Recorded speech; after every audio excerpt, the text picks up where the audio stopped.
After being thoroughly beaten by Thailand, its army routed, its lines collapsing, and ultimately forced to sign a ceasefire agreement that anyone with basic military knowledge could recognize as a disguised surrender, Hun Sen appeared on national television.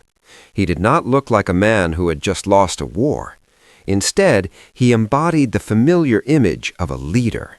A low, solemn voice, sorrowful eyes, carefully polished phrases, soft enough to draw tears, firm enough to inflame wounded national pride.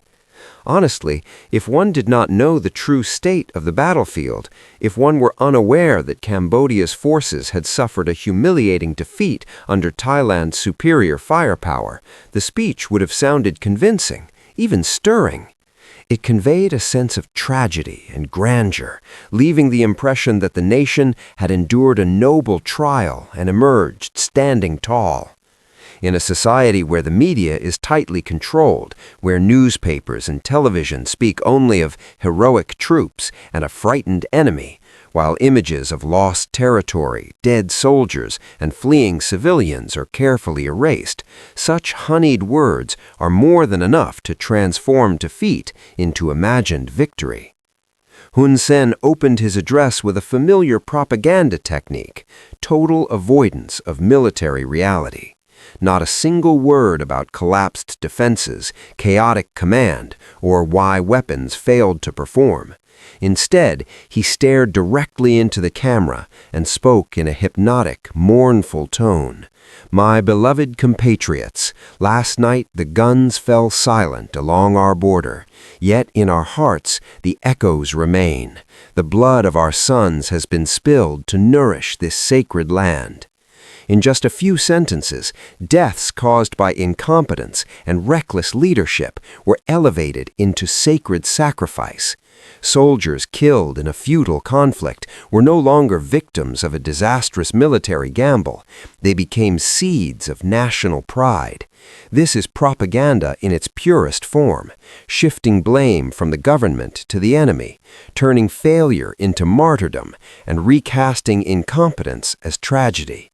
Once emotions are steered towards sacred grief, dangerous questions disappear. Why did we lose? Who is responsible? Why did our children die for nothing? After harvesting tears, Hun Sen hardened his tone. History was weaponized. Old grievances with Thailand were dragged out and polished. Collective insecurity inflamed. Cultural victimhood revived. We did not lose land, we merely withdrew temporarily to preserve our strength. A tired line, endlessly recycled, yet perpetually effective. Defeat becomes strategy, retreat becomes foresight. Then came the most predictable refrain of all, the eternal enemy. When domestic unrest grows, when corruption runs rampant and the economy stagnates, reform is dangerous, but an external threat is convenient. Hun Sen understands this well. He reopened historical wounds, rubbed salt into old scars, and redirected public anger away from empty stomachs and toward the border. Hunger fades when hatred burns bright enough. The implicit message was unmistakable. Now is not the time to question leadership. Opposition equals betrayal. Only unity under the wise leadership of the Cambodian People's Party can save the nation. In plain language, do not touch my throne, or you are siding with the enemy. The pinnacle of rhetorical deception came in his discussion of noble isolation.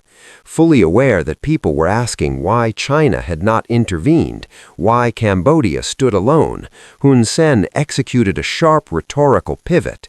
Thailand, he said, was strong not because it was brave, but because it was cowardly, relying on American weapons and Western backing.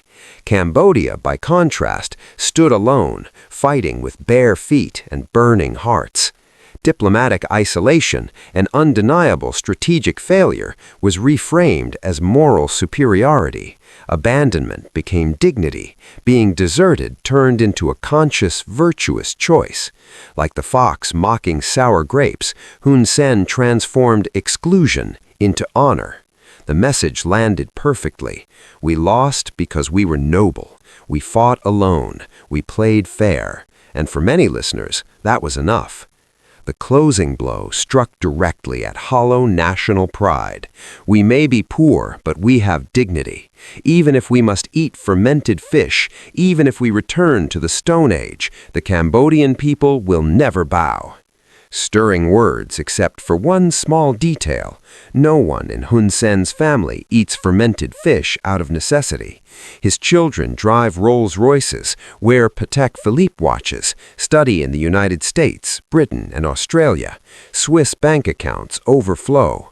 Sacrifice is always demanded of the poor, never of those who demand it. So why does such a crude performance still succeed? The answer lies in Cambodia's social reality. For decades under Hun Sen's rule, the education system has discouraged critical thinking. Citizens are not taught to ask why, only to repeat approved narratives. National mythology and external hostility replace analysis. A generation raised in such an environment develops binary thinking. Cambodia is always righteous, always a victim. The outside world is always hostile. Defeat, lost land, and dead soldiers can all be anesthetized with the narcotic of moral victory. This drug is dangerous precisely because it allows society to escape reality. Instead of confronting weakness and demanding reform, people immerse themselves in fabricated pride. While keyboard warriors rage online in patriotic frenzy, the ruling family's power is quietly reinforced. Pull back the curtain, and the stage reveals a feudal dynasty masquerading as a modern state, a family enriched by national resources, deforested land, casinos, scam zones, while ordinary citizens are told to tighten their belts for the greater good. War, or at least the atmosphere of war, is useful. External threats cause people to rally around authority and forget exploitation. Hun Sen may love his country in his own way, but he loves power more. A leader who truly loved his people would never drag them into a hopeless confrontation against a vastly stronger opponent. A leader who cared would choose careful diplomacy, strategic compromise, temporary humility so citizens could live and work in peace. Instead, the people are treated as expendable pieces on a political chessboard. The outcome is clear: scorched borderlands, shattered villages, a weakened economy, fleeing investors, diplomatic isolation. ASEAN views Cambodia as a troublesome child. The West turns away. China falls silent. On the board of great powers, small states are merely pieces, and Cambodia has learned that lesson the hard way. Most bitter of all is the historical irony. The nation that once saved Cambodia from genocide, Vietnam, is now erased or vilified in textbooks and speeches, distorted to serve nationalist theatrics and foreign alignment. And when disaster strikes, Cambodia finds itself alone, with no moral capital left to call upon. You reap what you sow.